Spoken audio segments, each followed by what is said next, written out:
আলহামদুলিল্লাহ ফেব্রুয়ারি 2 তারিখে আমরা বৈষম্যমুক্তির লক্ষ্যে চিকিৎসা বিভাগে, স্বাস্থ্য সেবা বিভাগে চিকিৎসকদের মধ্যে যে বৈষম্য দীর্ঘদিন ধরে চলে আসছে, আপনারা সবাই জানেন এদেশে অ্যালোপ্যাথি, হোমিওপ্যাথি, ইউনানি, আয়ুর্বেদিক চিকিৎসা সরকারিভাবে স্বীকৃত। বাংলাদেশে সমস্ত সরকারি হসপিটালগুলোতে এমনকি ইউনিয়ন এবং কমিউনিটি ক্লিনিক পর্যন্ত আমাদের চিকিৎসা সেবা বিস্তৃত। এই চিকিৎসা সেবার মূলত অ্যালোপ্যাথি চিকিৎসায় আমাদের স্বাস্থ্যসেবার মূল অবলম্বন হয়ে দীর্ঘদিন কাজ করে যাচ্ছে। বাংলাদেশ স্বাধীনের পূর্বে 1965 সালেও হোমিওপ্যাথিক চিকিৎসার উপরে একটি আইন পাস হয়। 1965 সাল থেকে রাষ্ট্রীয়ভাবে হোমিওপ্যাথিকে স্বীকৃতি দেওয়া হয়েছে। বাংলাদেশ স্বাধীন হওয়ার পরে 1972 সালে বাংলাদেশ হোমিওপ্যাথিক বোর্ড পুনর্গঠন করে এদেশে হোমিওপ্যাথিক DSMS কোর্স 4 বছর শিক্ষা এবং 6 মাস ইন্টার্নি এই কোর্সটি চালু আছে।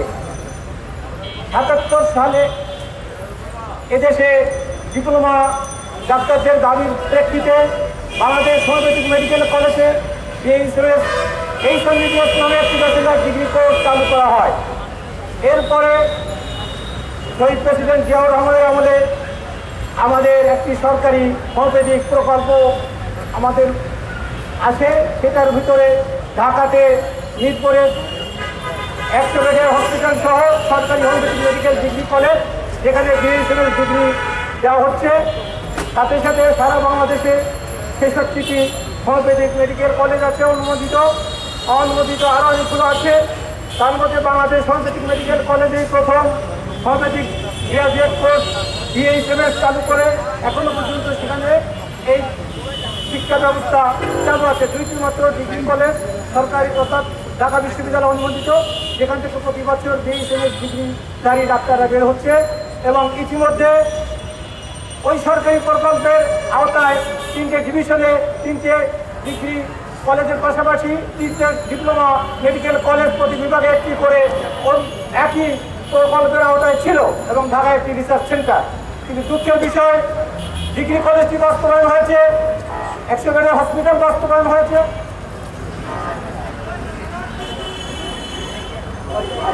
তো এইসব কিন্তু আমাদের ডিগ্রি কলেজটি পাশাপাশি ডিপ্লোমা যে 3টি কলেজ, সেই 3টি কলেজ কিন্তু স্থাপিত হয় নাই। এরপরে নিয়োগের ক্ষেত্রেও DSMSরা মেডিকেল অফিসার হিসেবে পেয়েছে। আমাদের সহকারী মেডিকেল অফিসার হিসেবে DSMSদের 12 সালের কোর্স ক্রিয়েট হওয়ার পরেও আজও নিয়োগ হয় নাই। এই চরম বৈষম্যের কারণে আমরা বৈষম্য বিরোধী হোমিও আন্দোলন বাংলাদেশ জুলাই বিপ্লব পরবর্তী একটি প্ল্যাটফর্ম দাঁড় করিয়ে সারা বাংলাদেশে হোমিওপ্যাথি চিকিৎসা শিক্ষার বৈষম্য দূর করে ন্যায্য অধিকার আদায়ে আমরা এই কার্যক্রমটি চালিয়ে যাচ্ছি। তারই অংশ হিসেবে আজকের এই মানববন্ধন কর্মসূচি।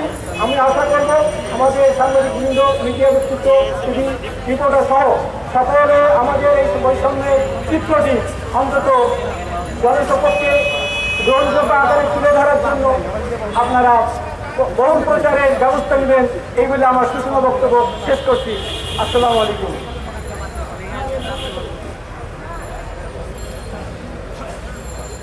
আসসালামু আলাইকুম। আমরা হোমিওপ্যাথিক ডাক্তার, আমরা চাই অধিকার। আমরা সারা দেশে আপামর হতদরিদ্র মানুষের চিকিৎসা দিয়ে থাকি। সুতরাং আমরা মানবতার ডাক্তার। এত সত্ত্বেও সর্বক্ষেত্রে আমরা বৈষম্যের শিকার, অবহেলার শিকার। স্বাধীনতার 53-54 বছর পরে এসেও আমরা অবহেলার শিকার, বঞ্চিত, সব কিছুই বঞ্চিত। আমরা উন্নত শিক্ষার উন্নয়ন, আমাদের পেশার উন্নয়ন চাই, আমাদের উচ্চ শিক্ষার ব্যবস্থা চাই, আমাদের ডিপ্লোমা ডাক্তারদের সরকারি চাকরি চাই এবং প্রতিটি হাসপাতালে